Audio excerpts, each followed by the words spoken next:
సంస్థ దాదాపుగా 19-20 సంవత్సరాల నుంచి తెలంగాణ రాష్ట్ర ప్రజల మధ్యలో ఉంటూ వారి అవసరాలకు అనుగుణంగా, వారి ఆశయాలకు అనుగుణంగా, వారి ఆకాంక్షలకు అనుగుణంగా పనిచేసుకుంటూ వచ్చినాం. ఈ 19 ఏళ్లలో తెలంగాణ ప్రజలకు ఎప్పుడు అవసరమైతే అప్పుడు, అది ఉద్యమ సందర్భమైనా, రాష్ట్రం ఏర్పడిన తర్వాత అయినా అనేక సందర్భాల్లో మేము నిలబడి పనిచేసాం. రాష్ట్రం ఉద్యమం కోసం అట్టుడికిపోతున్నటువంటి సందర్భంలో తెలంగాణ బిడ్డలందరికీ ఒక ఆత్మవిశ్వాసాన్ని కల్పిస్తూ మన పండుగల్ని మనం చేసుకోవాలి, మన పద్ధతుల్ని మనం కాపాడుకోవాలి, మన కల్చర్ మనకు ఉండాలి అని చెప్పి ఒక ఆత్మగౌరవ బావుటలాగా బతుకమ్మను, బోనాలను ముందుకు తీసుకెళ్ళినటువంటి సంస్థ తెలంగాణ జాగృతి సంస్థ. మరి పనిచేస్తున్నటువంటి క్రమంలో ఎన్నో ఆటుపోట్లు ఎదురైనాయి.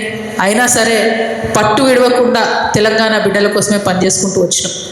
ఉమ్మడి రాష్ట్రంలో అసెంబ్లీలో అంబేద్కర్ విగ్రహం ఉండాలని చెప్పి 3 రోజుల పాటు దీక్ష చేసినటువంటి ఏకైక సంస్థ తెలంగాణ జాగృతి సంస్థ. అదేవిధంగా ఉమ్మడి రాష్ట్రంలోనే మాది బతుకమ్మ పండుగ, మీరెందుకు దీన్ని గుర్తించరు, ఎందుకు గౌరవించరు అని చెప్పి ప్రభుత్వం యొక్క మెడల్ వంచి ఆనాడే ప్రతి జిల్లాకు 1 లక్ష రూపాయల నిధులను రాబట్టి రాష్ట్ర పండుగ హోదా ఉమ్మడి రాష్ట్రంలోనే సాధించినటువంటి సంస్థ తెలంగాణ జాగృతి సంస్థ. ఆనాడు రాష్ట్ర విభజన కాకముందు శ్రీకృష్ణ కమిటీ రిపోర్ట్ ముందట, శ్రీకృష్ణ కమిటీ ముంగట మా సంస్కృతికి సంబంధించినటువంటి పాఠాలు లేవు, మా వీరుల యొక్క పాఠ్యాంశాలు మా పిల్లలకు చెప్తలేరు అని చెప్పి ఉదాహరణలతో సహా ఎట్లా తెలంగాణ జాతిని అనగదొక్కుతున్నారని దేశవ్యాప్తంగా ఒక చర్చ జరిగేలా చేసినటువంటి సంస్థ తెలంగాణ జాగృతి సంస్థ.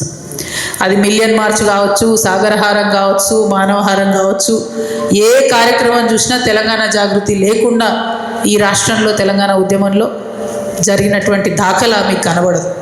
అంత పెద్ద ఎత్తున ఉద్యమంలో పాల్గొన్నాం. అదేవిధంగా రాష్ట్రం వచ్చిన తర్వాత కూడా మేము మా యొక్క సంస్థ యొక్క ఆశయాలను, మరి తెలంగాణ ప్రజల బాగుల కోసం పనిచేయాలి కాబట్టి మా లక్ష్యాలను మళ్ళీ ఒకసారి సవరించుకున్నాం. రాష్ట్రం వచ్చింది, ఉద్యమం విజయతీరాన్ని ముద్దాడింది. వచ్చినటువంటి రాష్ట్రంలో మన పాత్ర ఎట్లుండాలి అని చెప్పి ఆలోచన చేసుకున్నాం.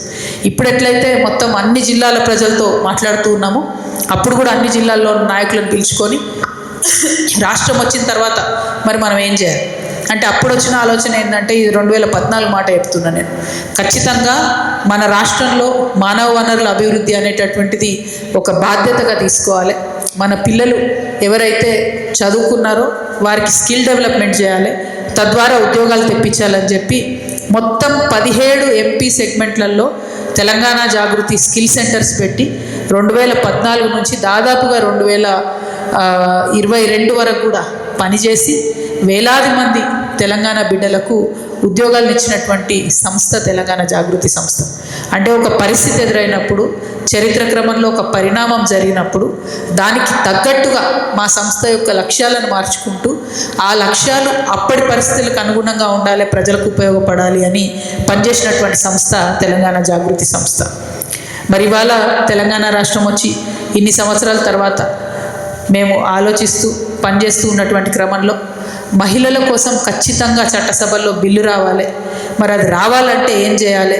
కేవలం కేంద్రం మీద యుద్ధం చేయాలి అని చెప్పి 29 రాష్ట్రాల్లో ఉన్నటువంటి మహిళా సంఘాలను కోఆర్డినేషన్ చేసుకొని, జాతీయ స్థాయిలో ఉన్నటువంటి 18 పార్టీలను కోఆర్డినేషన్ చేసుకొని, ఢిల్లీ బేస్డ్గా కంటిన్యూస్గా ఉద్యమాలు చేసి అన్ని పొలిటికల్ పార్టీస్ని ప్రెజర్ చేయడంలో, ఈ దేశంలో మహిళలకు చట్టసభల్లో రిజర్వేషన్ రావడంలో అత్యంత ప్రాధాన్యమైన పాత్ర పోషించినటువంటి సంస్థ తెలంగాణ జాగృతి సంస్థ.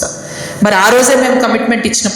మహిళా బిల్లు కోసం ఢిల్లీలో ధర్నా చేసినప్పుడే ఓబీసీ మహిళలకు కూడా, అంటే బీసీ మహిళలకు కూడా ఖచ్చితంగా కోటాలో ఉపకోటా ఉండాల్సిందే.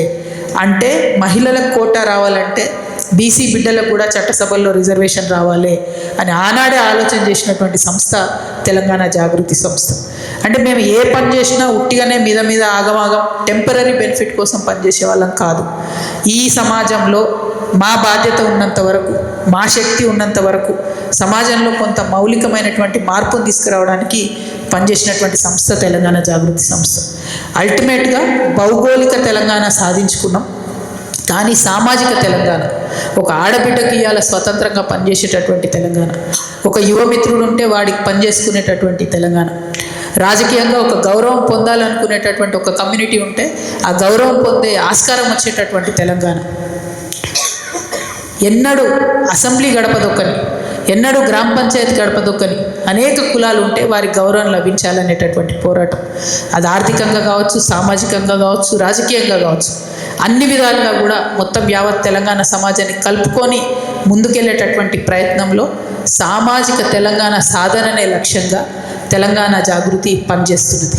మరి సామాజిక తెలంగాణ అంటే ఏంటి అంటే, ఎట్లా అయితే ఫ్రెంచ్ రెవల్యూషన్లో మనం మాట్లాడుకున్నాము, స్వేచ్ఛ కావాలి, సమానత్వం కావాలి, సౌభ్రాతృత్వం కావాలని కొట్లాడినాము, ఎట్లయితే ఇప్పటికీ కూడా ఫ్రెంచ్ రెవల్యూషన్ ఒక ఇన్స్పిరేషను మనకు. తర్వాత వచ్చినటువంటి తెలంగాణ సాయుధ రైతాంగ పోరాటంలో భూమి కోసం, భుక్తి కోసం, విముక్తి కోసం అని ఎట్లయితే కొట్లాడినామో, దాని ఇన్స్పిరేషన్తో వచ్చిన మలిదశ తెలంగాణ ఉద్యమంలో నీళ్లు, నిధులు, నియామకాలను ఎట్లయితే కొట్లాడినామో, ఇవాళ సామాజిక తెలంగాణ సాధించుకోవాలంటే అవకాశం, అధికారం, ఆత్మగౌరవం, ప్రతి ఒక్కరికి అవకాశం దక్కాలి, తద్వారా అధికారం రావాలి, తద్వారా ఆత్మగౌరవం రక్షింపబడాలనేటటువంటి ఉద్దేశంతో సామాజిక తెలంగాణ సాధన కోసం ముందడుగేస్తాం. దానికి అనేక మార్గాలు ఉన్నాయి. అందులో ఖచ్చితంగా ఒకటి, బీసీల కోసం చట్టసభల్లో రిజర్వేషన్ రావాలి. దానికి తొలిమెట్టుగా 42% రిజర్వేషన్లది ఏదైతే కాంగ్రెస్ పార్టీ హామీ చేస్తున్నదో దాని అమలు కోసం పోరాటం చేయాలి. అది అక్కడితో ఆగదు. సామాజిక తెలంగాణ సాధన అంటే నేను చాలా బలంగా నమ్ముతాను, కులాలు అనేటటువంటివి మనుషులు పట్టించుకోరు. ఎప్పుడు పట్టించుకోరు?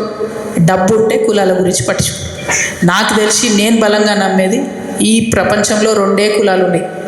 ఒకటి డబ్బులు ఉన్నోడి కులం, ఒకటి డబ్బులు లేనోడి కులం. అంటే ఆర్థికంగా తెలంగాణ బిడ్డలందరూ కూడా మంచి అవకాశాలు దక్కేటటువంటి తెలంగాణనే సామాజిక తెలంగాణ అవుతుంది. దానికోసం తెలంగాణ జాగృతి పాటుపడుతుంది. సామాజికంగా, విద్యాపరంగా, రాజకీయ పరంగా ఆ యొక్క అవకాశాలు రావడం కోసం కృషి చేస్తాం.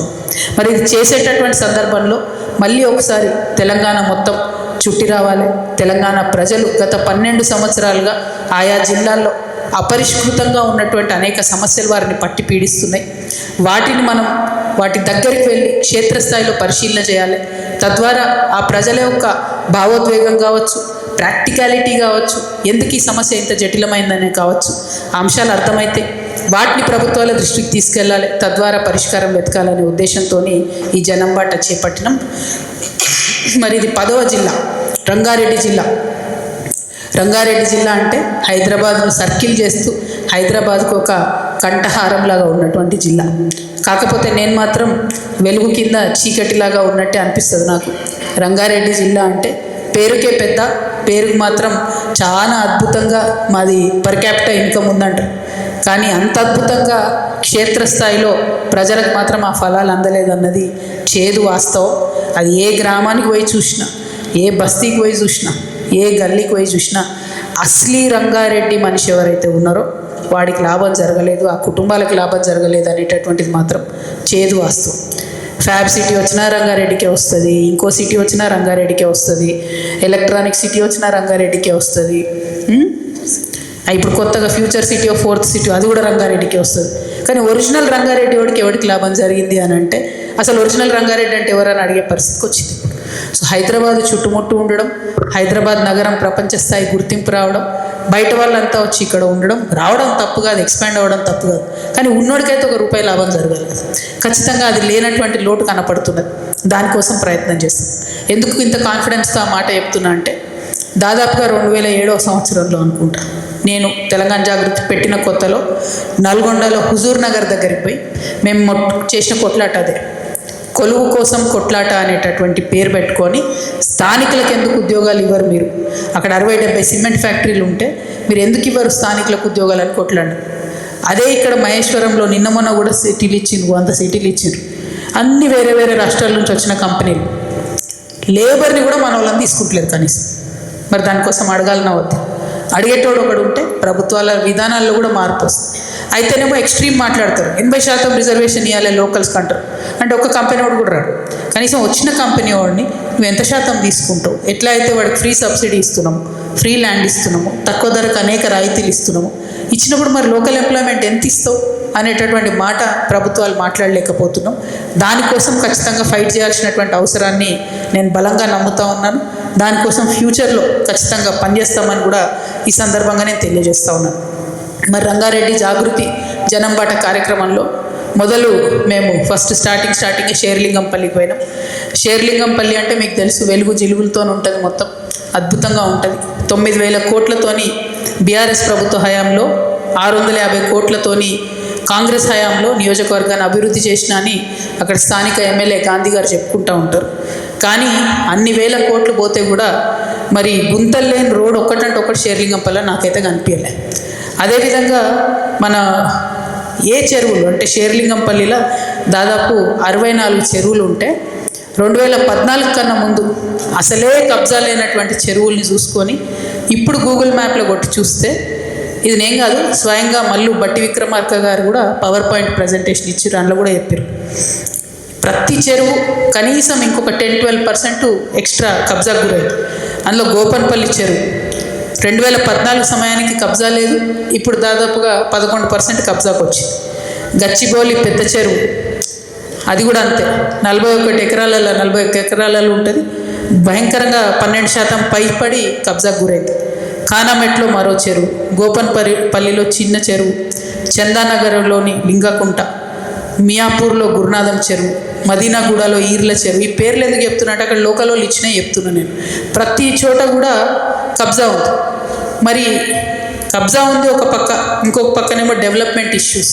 అంటే ఇదే లింగంపల్లి ఎక్కడైతే చెరువు కబ్జా అయిందో అక్కడ అండర్ బ్రిడ్జ్ చేస్తామని చెప్పి 12 ఏళ్ళు దాటిపోయింది, ఇంతవరకు కనీసం మాట కూడా మాట్లాడతలేరు. మాదాపూర్లో అయ్యప్ప సొసైటీలో అభివృద్ధి పని నామమాత్రంగా కూడా జరగలేదు. మియాపూర్లో అది నిన్న మేము పోయినాం ఒక కాలనీకి, ఎంత దారుణంగా ఉందంటే అసలు హైదరాబాద్లో ఉన్నామో అడవిలో ఉన్నామో అర్థం కాని పరిస్థితి.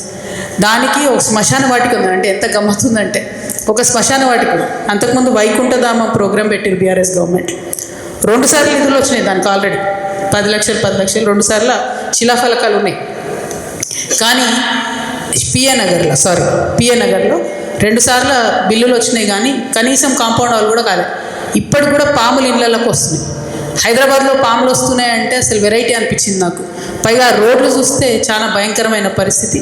పిఏ నగర్, హెచ్ఎంటీ నగర్ ఈ రెండిట్లో కూడా ఇదే పరిస్థితి ఉన్నది, చాలా ఘోరంగా ఉన్నది. ఓంకార్ నగర్ అక్కడ కూడా అట్లే ఉంది.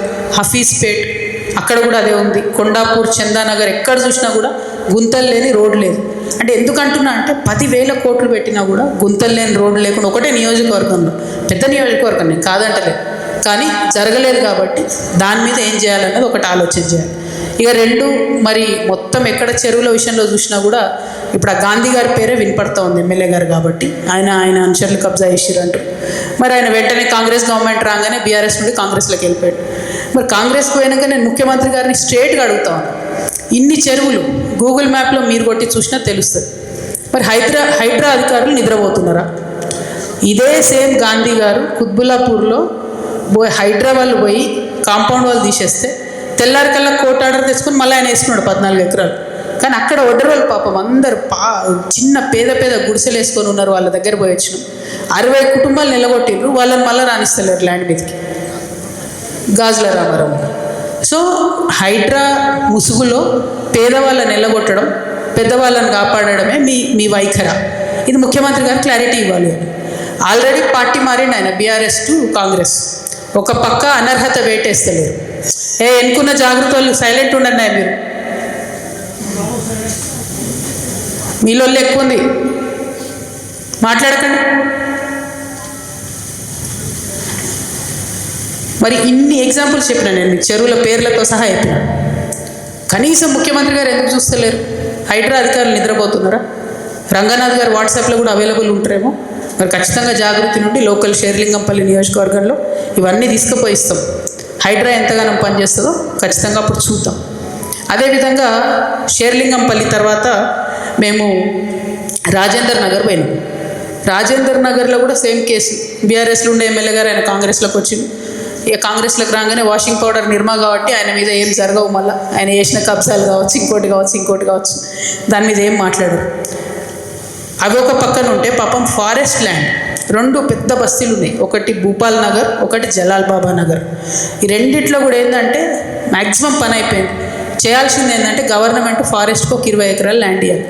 ఇస్తే దాదాపు ఇక్కడ ఉన్న 2000 కుటుంబాలకు పట్టా అవుతుంది. అంటే ఎంత దారుణం అంటే వాళ్ళు 45 years 50 years 60 years నుంచి కూడా ఉన్నారు.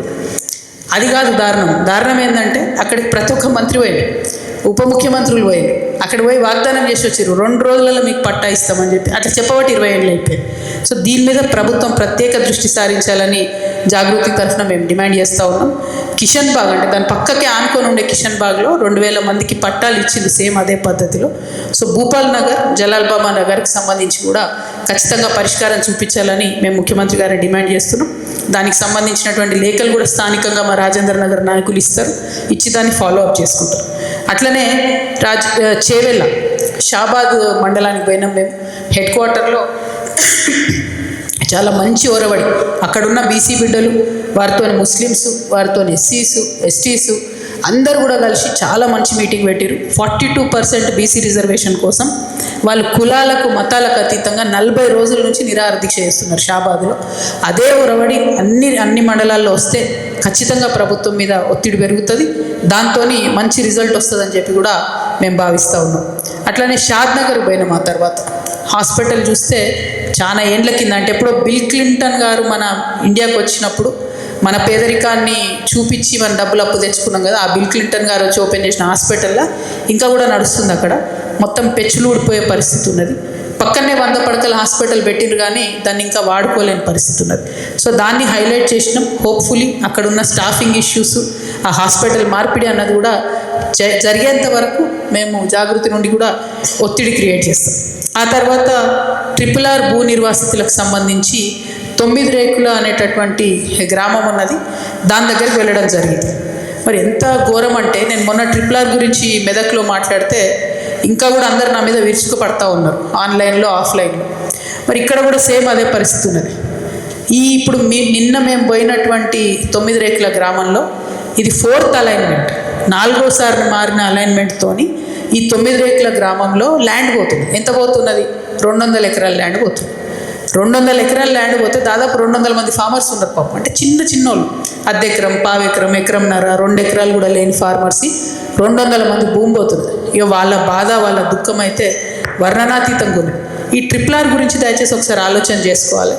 హైదరాబాద్ సెంట్రల్ బస్ స్టాండ్ నుంచి 25 కిలోమీటర్ల రేడియస్లోనేమో ఒక దిక్కు తీసుకున్నారు తెలంగాణలో. ఇక్కడ ఎక్కడైతే ఈ 9 రేకుల గ్రామం ఉందో ORR మన ఔటర్ రింగ్ రోడ్ నుండి 25 కిలోమీటర్లు తీసుకున్నారు. దాంతో అలైన్మెంట్ మారింది. అసలు బీఆర్ఎస్ గవర్నమెంట్ ఉన్నప్పుడు 2 సార్లు మారింది అలైన్మెంట్. అక్కడ కాంగ్రెస్ వచ్చినాక ఇంకో 2 సార్లు మారింది. ఇది 4th టైం వాళ్ళ ఊర్లోకి వెళ్ళిపోతుంది.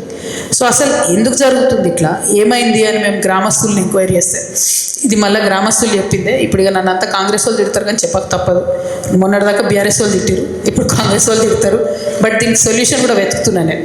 సో ఏం జరిగిందంటే, ఫస్ట్ టైము మొదటి alignment Keshampet mandal head quarter మీద నుంచి ఉండే. తర్వాత సెకండ్ అలైన్మెంట్లో అది మారి సుందరాపురం అనేటటువంటి గ్రామం నుంచి 2వ అలైన్మెంట్ వచ్చింది. 3వ అలైన్మెంటు మళ్ళీ ఒకసారి కాకునూరు నుంచి వచ్చింది. తర్వాత ఇప్పుడు తాజాగా నిడదవెల్లి 9 రేకుల గ్రామం నుంచి మార్క్ చేసారు. మరి ఎందుకు ఇంతగానం మారింది అని అంటే, అక్కడ స్థానికులు చెప్తున్న విషయం ఏంటంటే, రంగారెడ్డి మహబూబ్ నగర్ జిల్లా పరిధిలోని ఆమన్గల్ మాడుగుల మండలం మధ్యలో 5000 ఎకరాల భూమి సీఎం రేవంత్ రెడ్డి గారు, వారి సోదరులు, అట్లానే పొంగులేటి శ్రీనివాస్ రెడ్డి గారు వారి కుటుంబీకులకు సంబంధించి భూములు ఉన్నాయి కాబట్టి 4 సార్లు అలైన్మెంట్ మార్చిండ్రు అని చెప్పడం జరిగింది. సరే, దాంతోపాటు అక్కడ మా బీఆర్ఎస్ నేతలు కూడా భూములు కూడా మా పాత బీఆర్ఎస్ నేతల భూములు కూడా ఉన్నాయని చెప్పి, వాళ్ళ పేర్లు చెప్తే లొల్లైతుందని చెప్తలేను. మొన్న చెప్పిన పేర్లోనే మళ్ళీ ఈడ కూడా ఉన్నదట. సో అది ఏందో కథ నాకు తెలియదు. సో దానికి సంబంధించి కూడా చూడాలి. అయితే మరి దీనికి సొల్యూషన్ ఏంది? నేను ఆరోపణలు చేసి ఊరుకుంటే కరెక్ట్ కాదు కదా. RRR పరిస్థితి ఏంటి, RRR మనకు ఎంత అవసరం, ఏం చేయాలి అని ఆలోచిస్తే నితిన్ గడ్కరీ గారికి ఒక లెటర్ రాస్తున్నాను నేను. అవసరమైతే RRR భూ నిర్వాసితులందరినీ మహారాష్ట్ర అంటే మహారాష్ట్ర, ఢిల్లీ అంటే ఢిల్లీ తీసుకుపోయి కలుస్తాను నేను. ఎందుకంటే ఒక దిక్కు ఒక రకంగా, ఇంకో దిక్కు ఇంకొక రకంగా, చాలా అశాస్త్రీయంగా ఎవరికెక్కడ ఎంత ఇన్ఫ్లుయెన్స్ ఉంటే అంత ఇన్ఫ్లుయెన్స్ వాడుకొని దాన్ని మార్చినట్టుగా స్పష్టమవుతుంది. కాబట్టి మళ్ళీ ఒకసారి RRR రీసర్వే చేయాలని చెప్పి నేను నితిన్ గడ్కరీ గారికి ఉత్తరం రాస్తా ఉన్నా. ఎందుకక్క మరి నువ్వు ఇది అభివృద్ధి ఆపుతావా తెలంగాణ కానీ మళ్ళీ కొంతమంది వెంటనే నన్ను ఇంటర్నెట్లో ప్రశ్నిస్తారు. కాబట్టి అభివృద్ధి జరగాలి కానీ అన్యాయం జరగవద్దు. చిన్న సన్నకారు రైతుల పొట్టలు కొట్టి, మొన్న నేను మెదక్లో అయిపోయిన దగ్గర కూడా సేమ్ థింగ్, 57 ఎకరాలు 56 మంది రైతులు. నిన్న 9 రేకుల గ్రామంలో 200 ఎకరాలు 200 మంది రైతులు. చాలా దారుణమైన అన్యాయం చిన్న సన్నకారు రైతులకు జరుగుతున్నది. పెద్దోళ్ళ భూములు కాపాడబడుతుంది.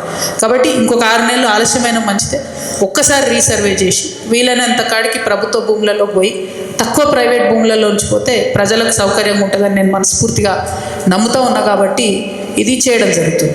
అయితే ఇంకో పెద్దది ఉండేగా షీట్,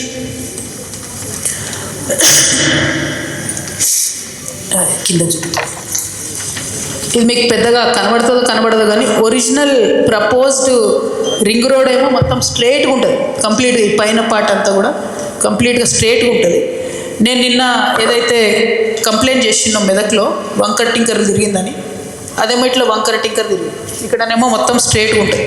సేమ్ ప్రాబ్లం కింద, దీని కింద షాద్ నగర్, షాబాద్ ఇటు సైడ్ కూడా అక్కడ చక్కగా ఉంటుంది, ఇక్కడేమో వంకర తిరుగుతుంది. అంటే ఇప్పటికీ 4-3 అలైన్మెంట్లు మారిన తర్వాత ఇది పరిస్థితి. 2026లో వర్క్ అవుతుందంట. వర్క్ అయ్యేటప్పటికి ఇంకొక అలైన్మెంట్ మారుతుందో మళ్ళీ ఏమవుతుందో తెలియదు. అందుకే నేనేమంటున్నా అంటే ఇది కేంద్ర ప్రభుత్వం ఆధ్వర్యంలో ఉన్నది కాబట్టి నేను వారికి ఉత్తరం రాస్తూ ఉన్నాను. దాని మీద ఖచ్చితంగా ఫైట్ చేస్తాం. అవసరం అనుకుంటే కోర్టుకు వెళ్ళడానికి కూడా వెనకాడం. ఎందుకంటే నేను అక్కడ ఆడబిడ్డలు ఏడుస్తుంటే నిజంగా గుండె చెరువైపోయింది. మామూలు దుఃఖం లేదు వాళ్ళది. కాబట్టి అవసరమైతే కోర్టు కన్నా వెళ్తాం. అలైన్మెంట్ ప్రాపర్గా చేయాలని మాత్రం, అందరికీ సమన్యాయం జరగాలని మాత్రం కోరుకుంటామని ఈ సందర్భంగా తెలియజేస్తూ ఉన్నాను. అయితే దాని తర్వాత మేము మహేశ్వరంకి వచ్చినాం. నైట్ నిన్న మా అందుల సత్యనారాయణ అన్న లేడా అన్న వాళ్ళ ఇంట్లోనే ఆతిథ్యం ఇచ్చిండు మాకు. మా మహేశ్వరం కాన్స్టిట్యున్సీ ఇన్ఛార్జ్ ఉన్నాడు అన్న, వాళ్ళ ఇంట్లో ఆతిథ్యం ఇచ్చిండు. తర్వాత ఇక అక్కడ చాలా జరుగుతున్నాయి, మీకు తెలియదు ఏం లేదు. అనేకమైనటువంటి చెరువులు, స్టార్టింగ్ ఫ్రమ్ రావిలియాల చెరువు టు మంత్రాల చెరువు కంప్లీట్గా అక్క సబితమ్మ గారి ఆధ్వర్యంలో వారి అనుచరులు కబ్జా చేస్తున్నా కూడా మేడం స్పందించకపోవడంతో చాలా పెద్ద ఎత్తున మరి అక్కడ కూడా చెరువులు కబ్జాకు గురైనాయి. దాని మీద హైడ్రా ఎందుకు యాక్షన్ తీసుకుంటలేదన్న విషయాన్ని కూడా నేను ప్రశ్నించదలుచుకున్నా. ఫ్యూచర్లో ఖచ్చితంగా హైడ్రాకి డీటెయిల్స్ అన్నీ ఇస్తాం. మరి దాన్ని బట్టి వాళ్ళు ఏం చేస్తారో చూద్దాం. ఓన్లీ చిన్న వాళ్ళ మీదనే పడతారా, పెద్దోళ్ళని క్వశ్చన్ చేస్తారా అన్న విషయం స్పష్టంగా అర్థమవుతుంది. ఆ తర్వాత ఎల్బీ నగర్కి వచ్చినాం. ఇక్కడికి ఎల్బీ నగర్లో ఇప్పుడు మేము ఆటో నగర్ డంపింగ్ యార్డ్ పోతాం కొద్దిసేపు అయినాక. ఈ డంపింగ్ యార్డు ఇక్కడ సమస్య తీరుస్తాం, రిమూవ్ చేస్తామని చెప్పి 2 ఎలక్షన్లు గెలిచినటువంటి వాళ్ళు ఉన్నారు. అంతకుముందు మధుయాష్కి గారు కూడా ఇక్కడ పోటీ చేసారు. అంతకుముందు రేవంత్ రెడ్డి గారు కూడా ఇక్కడ ఎమ్మెల్యేగా ఉన్నారు.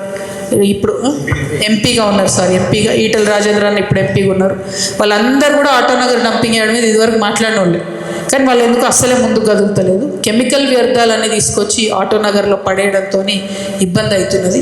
మానవ కళేబరాలు జంతు కళేబరాలను తీసుకొచ్చి ఇక్కడ పడేయడంతో చాలా సీరియస్ ఇబ్బంది అవుతున్నది. కాబట్టి ఆటో నగర్ క్లీనింగ్ మీద ప్రత్యేక శ్రద్ధ పెట్టాలని స్థానిక నాయకుల్ని, అట్లనే ఎంపీ గారు ఈటల రాజేంద్రన్న గారిని కూడా నేను కోరుతా ఉన్నాను. తర్వాత మేము ఇబ్రాహీంపట్నం పోయినాం. పొద్దున ఇక్కడికి వచ్చే ముందు ఏరోస్పేస్ అనేటటువంటి ఒక చిన్న SEZ క్రియేట్ చేసిరు. 540 ఎకరాలేమో.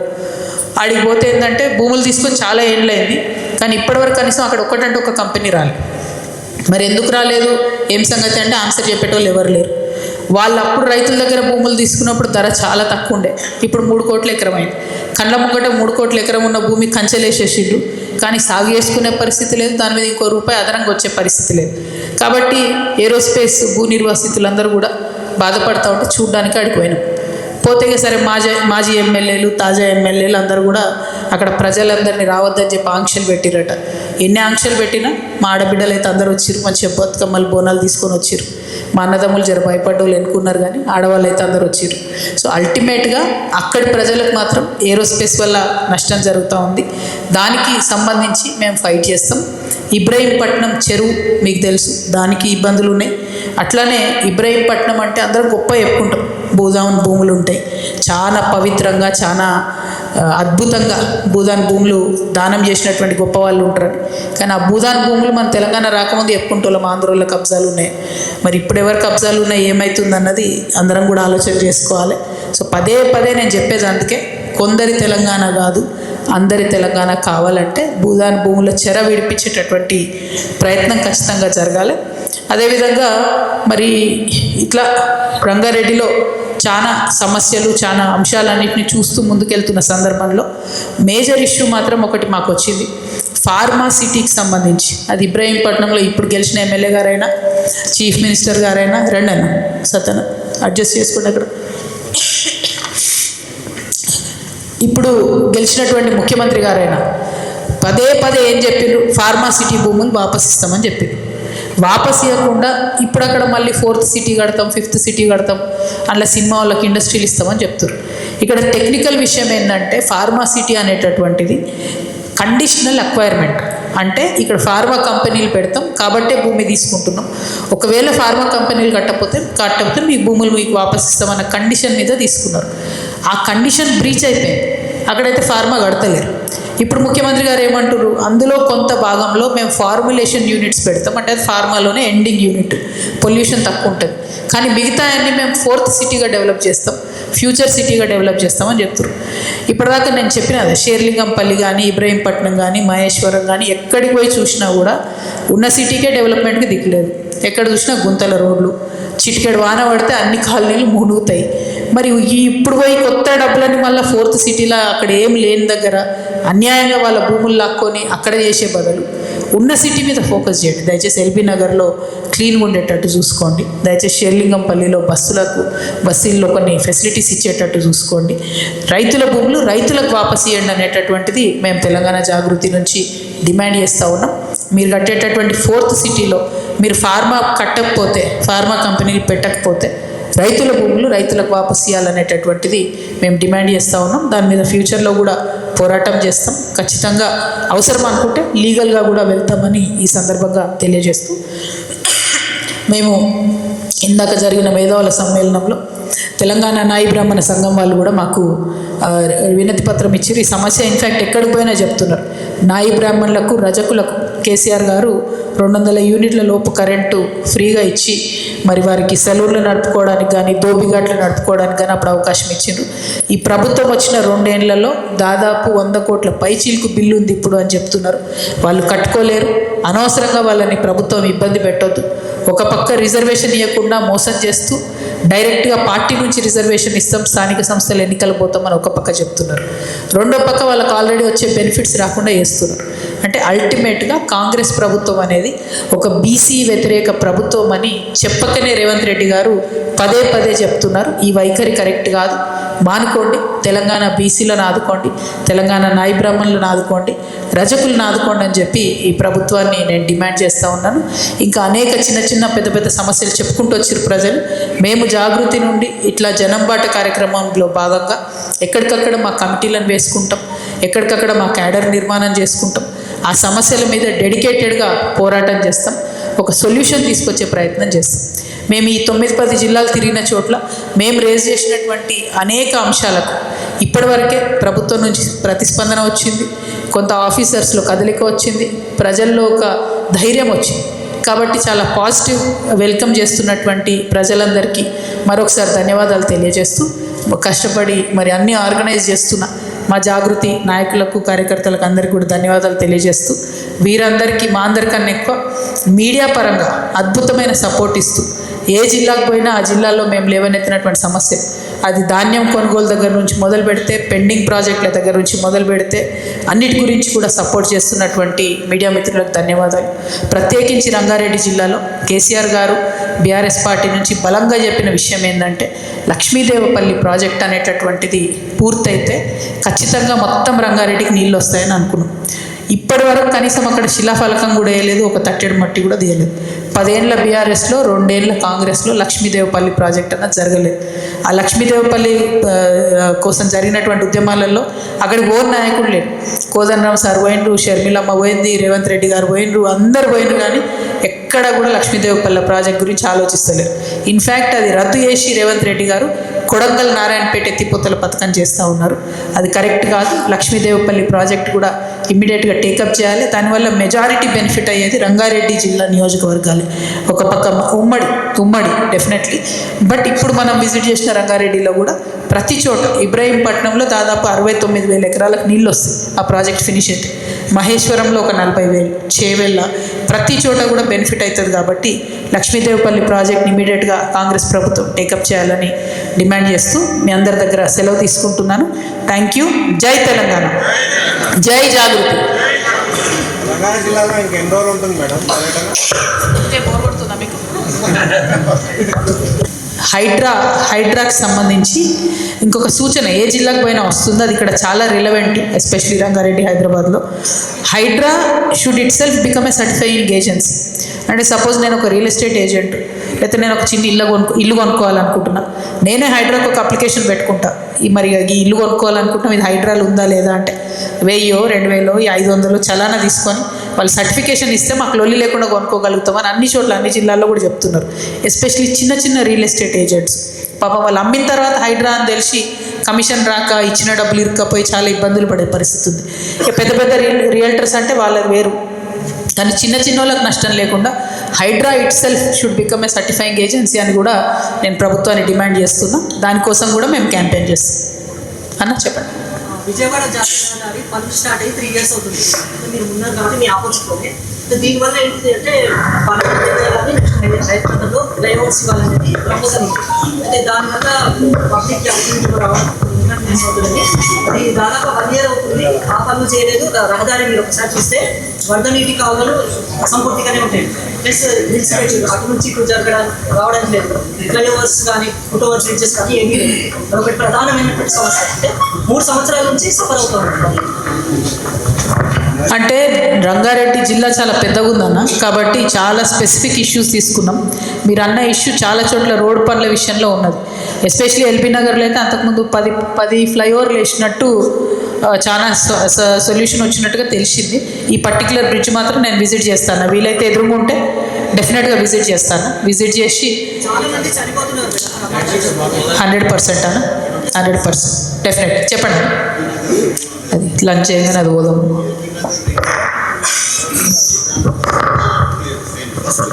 రింగ్ రోడ్లో సిగ్నల్ లేదా సార్?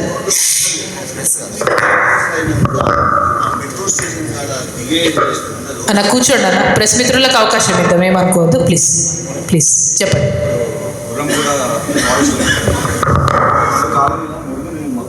మొత్తం ఫారెస్ట్లోనే ఉంటుంది. దానివల్ల వేరే కాలనీలకు చాలా ఇబ్బంది జరుగుతుంది.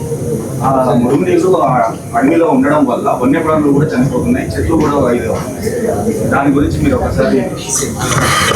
డంపింగ్ యార్డ్ లాంటి ఇష్యూయే, కానీ ఇది వేరు ప్రాంతం అని చెప్తున్నారు అన్న.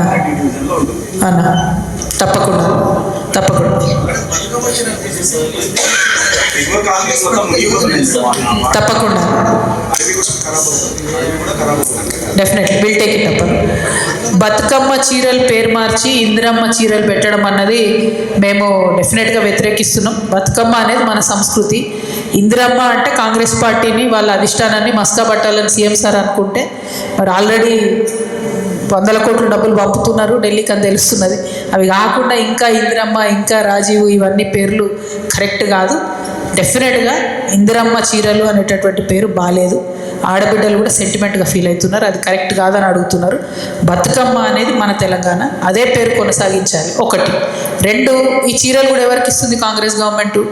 ఓన్లీ SHG సెల్ఫ్ హెల్ప్ గ్రూప్లో ఉన్నటువంటి సంఘాలలో ఉన్నటువంటి ఆడవాళ్ళకి మాత్రమే ఇస్తుంది. నిన్న ఒక పెద్దమ్మ చెప్తుంది, మేము ఏదో ఊర్లో పోతే కాకునూరు కావచ్చు, ఆడ చెప్తుంది మాకు ఇస్తలేరు చీరలు, మరి మా ఓటుకు విలువలేదా, ఎందుకు ఇస్తలేరు మాకు అని అడుగుతుందామె. అంటే తెలియదమ్మా, ఇది ముఖ్యమంత్రి గారి దృష్టికి తీసుకుపోదామని చెప్పిన. సో ఆ ఆడబిడ్డల తరఫున నేను డిమాండ్ చేస్తున్నా, కేవలం సెల్ఫ్ హెల్ప్ గ్రూప్స్లో ఉన్నటువంటి ఆడబిడ్డలకు కాకుండా అంతకుముందు బతుకమ్మ చీరలు ఎట్లా అయితే రేషన్ షాపులలో పెట్టి ఊరందరికి ఇచ్చినామో అదే విధంగా ఇవ్వాలి. కుల మతాలకు అతీతంగా ఇవ్వాలి. ఆనాడు బతుకమ్మ చీరలు క్రిస్టియన్స్కి ఇచ్చిర్రు, ముస్లిమ్స్కి ఇచ్చిర్రు, అందరికి ఇచ్చిర్రు. ఇవాళ కేవలం మీరు సెల్ఫ్ హెల్ప్ గ్రూప్స్లో ఉన్నటువంటి ఆడవాళ్ళకి ఇవ్వడం అంటే మిగతా తెలంగాణ ఆడబిడ్డలందరినీ అవమానపరచడమే. ఇందిరమ్మ పేరు సెంటిమెంటల్గా కరెక్ట్ కాదు, బతుకమ్మ పేరే ఉండాలి.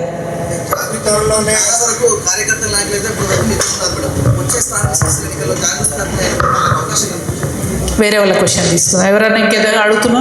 ఆయన ఆల్రెడీ అడిగినావు అన్న, అంతేనన్నా, ఇంకెవరు అడిగేటోళ్ళు లేరా?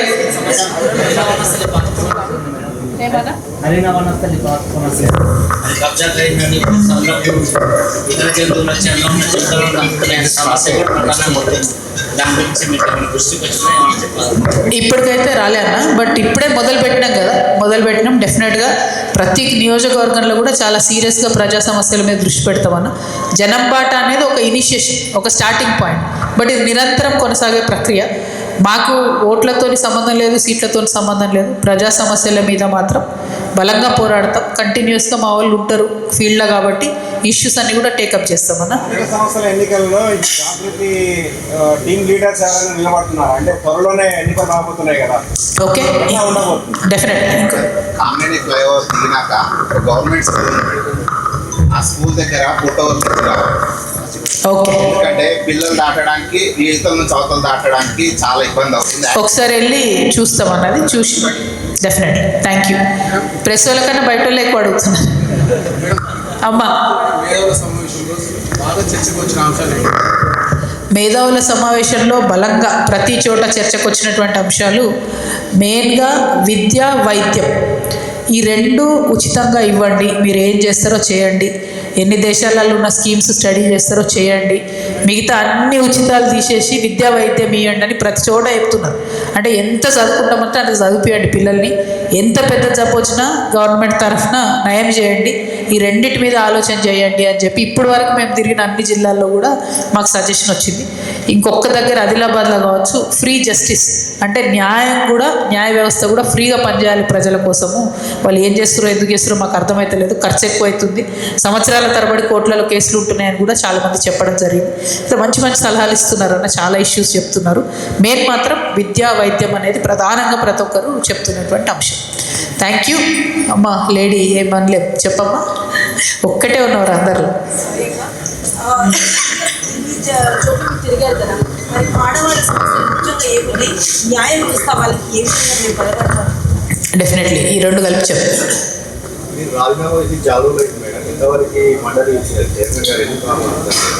అంటే వాళ్ళ పరిశ్రమ వాళ్ళకు ఉంది కదా, నేను నాది ఆమోదిస్తే మిగతా వాళ్ళందరూ ఆమోదించాల్సి వస్తుంది, వాళ్ళ బాధ వాళ్ళు.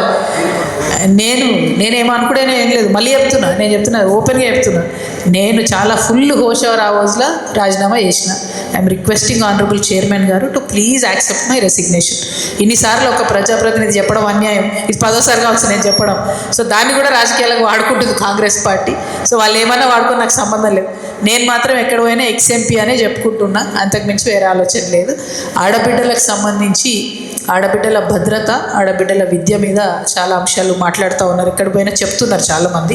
దాని మీద ప్రత్యేకమైనటువంటి ఆలోచన చేస్తాం. ప్రత్యేకించి ఇప్పుడున్నటువంటి గవర్నమెంట్ ఏదైతే 2,500 రూపాయలు ఆడబిడ్డలకు ఇవ్వలేదో దాని మీద ఒక సీరియస్ కార్యాచరణ తీసుకుంటాం. మాది ఫిబ్రవరి 13 తర్వాత జనం బాట అయిపోతుంది. తర్వాత కంటిన్యూస్గా 2,500 రూపాయలు మాకు ఇవ్వాల్సిందే అని ప్రతి జిల్లాలో, ప్రతి గల్లీలో లొల్లి పెడతాం. Thank you. జై తెలంగాణ. ఆడపిల్లలు ప్రెసెంట్ రాత్రి పగలు లేకుండా పనిచేస్తున్నారు. మరి వారి సెక్యూరిటీ, వారి పరంగా ఎవరు మాట్లాడలేదు, ఎవరు గుర్తు రావట్లేదు అన్నారు. మరి వారికి ఏ విధంగా మీరు సెక్యూరిటీ అంటే ప్రతి ఒక్కరు కూడా ఎక్కడైతే ఏ సమాజంలో అయితే ఆడబిడ్డలకు భద్రత ఉంటుందో అది ఒక గౌరవప్రదమైనటువంటి సమాజంగా చెప్పబడుతుంది. కాబట్టి my commitment is there to work for women's safety. నాకు వీలైన కాడికి నేను ఎంపీగా ఉన్నప్పుడైనా, ఎమ్మెల్సీగా ఉన్నప్పుడైనా ప్రయత్నం చేశాను.